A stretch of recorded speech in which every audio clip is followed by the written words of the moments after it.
Hi friends, வாங்க நம்ம இன்றைக்கி டோனட் பண்ணிக்கலாம். டோனட் பண்ணுறதுக்கு நான் 1.5 கப் மைதா எடுத்திருக்கேன். 1.5 கப்புனாக்கா 1 கப்பு ஃபுல்லாகவும் ஒரு 200 கிராம் மைதா எடுத்திருக்கேன். 1 ஸ்பூன் தயிர், 3 teaspoon sugar, 1 spoon yeast. Instant yeast தான் நான் பயன்படுத்தியிருக்கேன். இங்கே பாருங்கள், இன்ஸ்டன்ட் ட்ரை ஈஸ்ட்.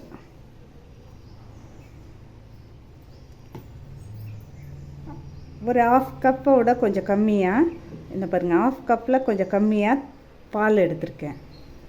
அப்புறம் நம்ம கொஞ்சோண்டு உப்பு போட போகிறோம், அதுக்காக உப்பு எடுத்திருக்கேன்.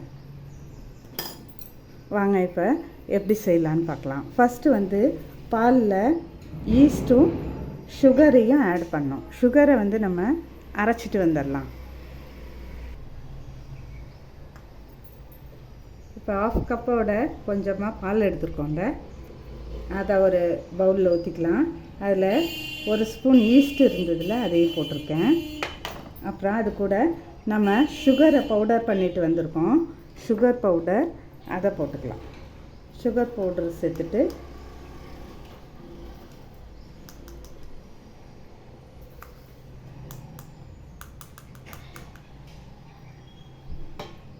நல்லா கலந்துக்கும்.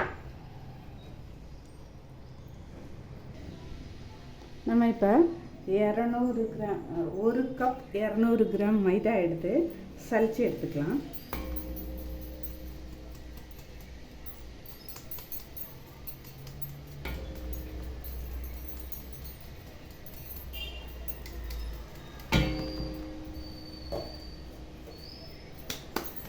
சலிச்சாச்சு. இப்போ இந்த மைதா கூட நம்ம மிக்ஸ் பண்ணி வச்சுருக்க பால், சுகரு, அப்புறம் ஈஸ்ட், இதை இது கூட சேர்த்து பிணைய போகிறோம். வாங்க கொஞ்சம் கொஞ்சமாக போட்டு பிணையலாம்.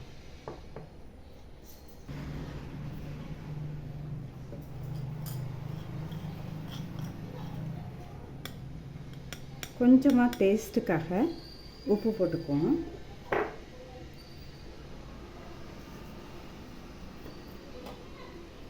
ஒரு டீஸ்பூன் தயிர் எடுத்து வச்சோம்லங்க, அதை போட்டுக்கலாம்.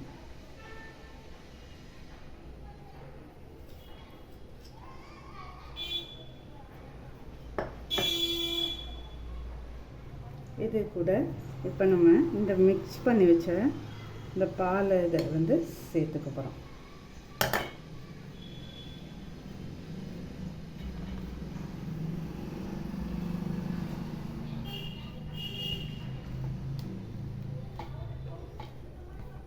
கொஞ்சம் கொஞ்சமாக சேர்த்து மாவு நல்லா பிசைஞ்சு எடுத்துக்குவோம்.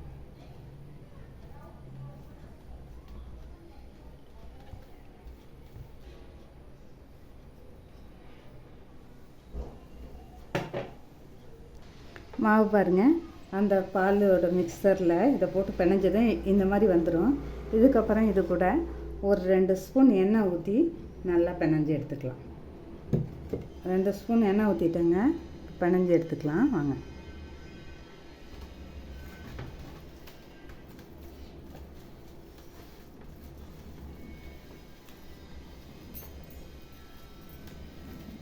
எண்ணெய் மாவில் எல்லா பக்கம் படுற மாதிரி நல்லா பிணைஞ்சிக்கணும். இந்த அளவுக்கு நல்லா மாவு பிணைஞ்சதுக்கப்புறம் இதை அப்படியே ஒரு மூடி போட்டு மூடி நம்ம ஒரு 1/2 மணி நேரம் வச்சுருவோம். அப்படியே ஊறட்டும். துணி போட்டு மூடி வைக்கலாங்க. நான் இந்த பிளாஸ்டிக் டப்பா போட்டு மூடி வைக்கிறேன். ஒரு 1/2 hour கழித்து பண்ணுவோம். மாவை ஒரு 1/2 hour வச்சதுக்கப்புறம் நல்லா பாருங்கள், புளிச்சு உப்பு வந்திருக்கு. இப்போ இதை நம்ம ரவுண்டாக டோனட் மாதிரி பண்ணிக்கலாம். பண்ணி இந்த பிளேட்டில் கொஞ்சமாக மாவு போட்டுட்டு அது மேலே வைக்கணும், அப்போ தான் ஒட்டாமல் இருக்கும். இப்படி கொஞ்சமாக எடுத்துக்கிட்டு மாவு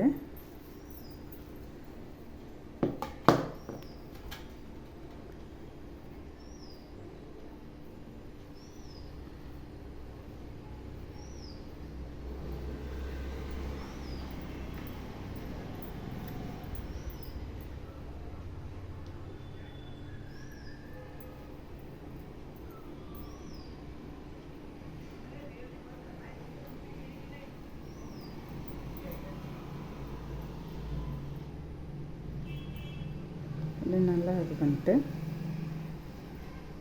இப்படி டோனட் சைஸ்க்கு நல்லா இப்படி தட்டி மாவு போட்டு அந்த பிளேட்டில் வச்சிடணும். இப்போ எல்லாத்தையும் அதே மாதிரி பண்ணி எடுத்துக்கலாம். ஒரு 10 டோனட் வந்திருக்கு.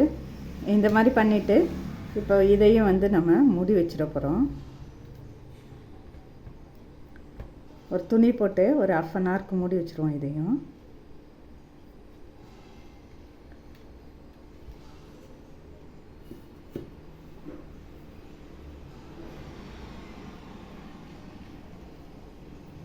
அப்படியே இருக்கட்டும். பாருங்கள், 30 மினிட்ஸ்க்கு அப்புறம் நம்மளோட இதெல்லாம் டபுளாக உப்பி வந்திருக்கு. அதில் வந்து நம்ம இப்படி ஹோல் பண்ணி எடுத்துக்கணும். ஹோல் பண்ணி எடுத்துகிட்டு மீடியம் ஃப்ளேமில் பொரிச்சு எடுத்துக்கலாம். வாங்க, எண்ணெய் சூடாயிடுச்சு. வாங்க நம்ம டோனட்டை போட்டு பொரிச்சு எடுத்துக்கலாம்.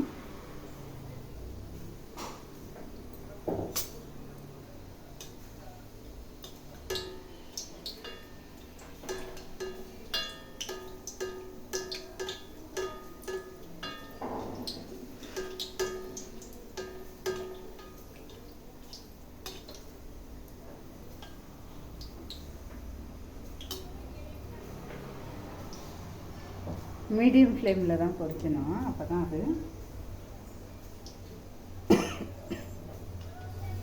நல்லா வெந்து வரும்.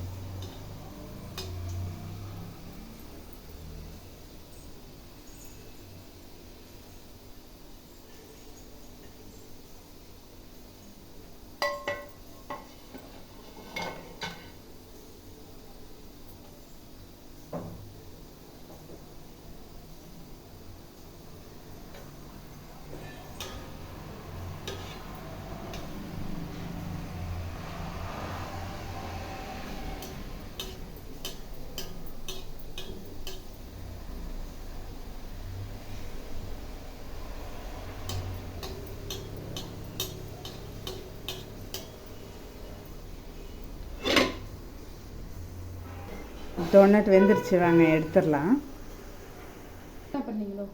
இந்த பாருங்கள், மீடியமாக வச்சு இந்த மாதிரி அழகாக வேகிற மாதிரி பண்ணி எடுக்கணும். இந்த பாருங்கள், இந்த மாதிரி 3 போட்டும் பொரிச்சு எடுத்துக்கலாம். ஆனால் மீடியமில் வச்சு நல்லா வேக வச்சு எடுங்க. கலர் இந்த மாதிரி அழகாக கலராக கோல்டன் கலராக வரணும். நம்ம இப்போ டோனட்டுக்கு மேலே போடுறதுக்கு கிளேஸ் பண்ணிக்குவோம். அது பண்ணுறதுக்கு 1 கப்பு சுகர் பவுடர் எடுத்திருக்கேன். 3 டேபிள் ஸ்பூன் நம்ம கோகோ பவுடர் எடுத்திருக்கேன். 3 ஸ்பூன் மில்க் எடுத்திருக்கேன். அதை சேர்த்துக்குவோம். பால், 1 பிஞ்ச் சுகர் பவுடர். வாங்க இதை இப்போ மிக்ஸ் பண்ணிக்கலாம். இப்போ பீட்டர் வச்சும் அடிக்கலாம். லைட்டாக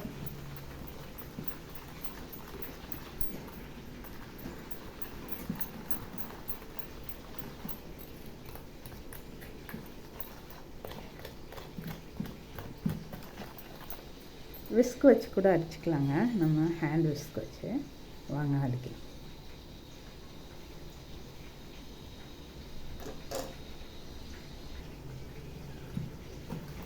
இந்த மாதிரி கொஞ்சம் பீட் பண்ணிக்குவோம். நல்லா பீட் பண்ணிக்கிட்டா நல்லா மிக்ஸ் ஆகிடும்.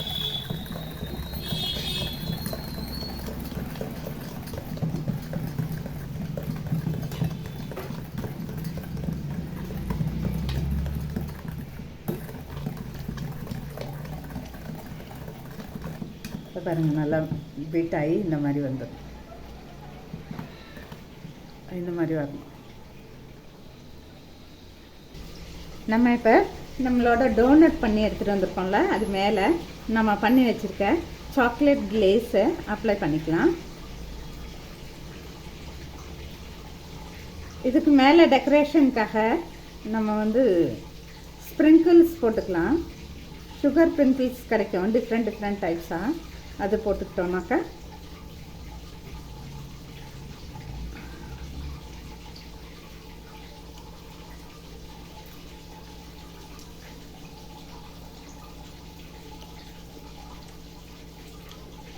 அவ்வளோதான், நம்மளோட டோனட் ரெடி.